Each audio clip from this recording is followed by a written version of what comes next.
electronic media समस्त भाई मान को आज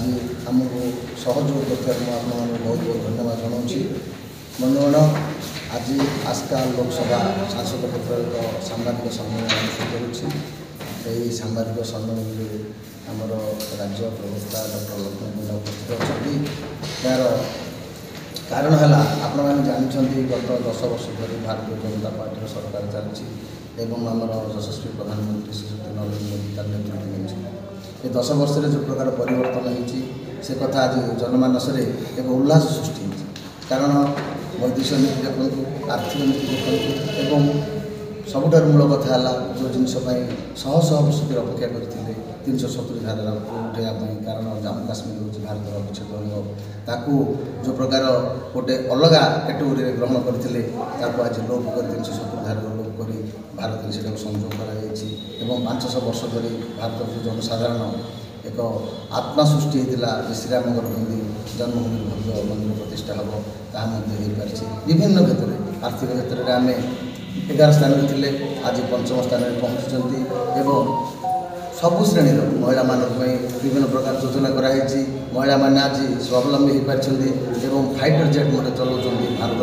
राष्ट्रपति आज महिला एवं 33% जो रिजर्वेशन पार्लियामेंट में पास होती आगामी से लागू हो युवक मान विभिन्न प्रकार योजना है आज आर्थिक शक्ति बढ़ावाई एवं देशर मान स्वाभिमान एवं गारिमा बढ़ावाई नरेंद्र मोदी विभिन्न प्रकार सब कार्यक्रम हाथ में नहीं जहाद्वारा आज समस्त जनसाधारण मोदी को भल पाँच अंतर सहित भोट देवाई चाहूँगी एक आप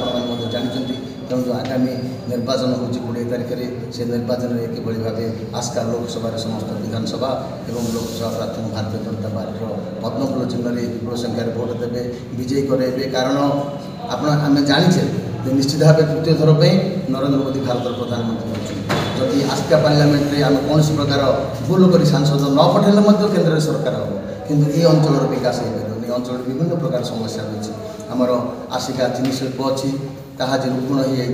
आम आगे देखुलु 6 मास धरी आस्का चीनी कारखाना चलुला बहुत चाषी मैंने उपकृत होते ये अंचल बहुत दादन जामें जाचे लक्ष लक्ष संख्यार दादन जा बाहर खटुं निर्याति होती मृत्युमुख पड़ुं दूर करने आमर गोटे सूताकल होता पर दुर्भाग्यर कथा सूताकल संपूर्ण भाव नष्ट हो गला तेणु केंद्र सरकार तरफ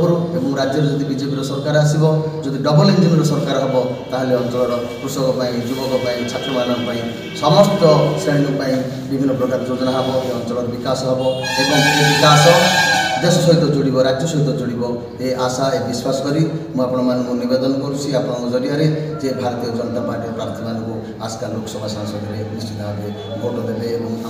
आशीर्वाद कर विजय करेंगे आशा रखी मोर वक्तव्य शेष करुँची बर्तमान मैं अनुरोध करी आमर प्रवक्ता डॉक्टर लक्ष्मण पंडा महोदय को से आपण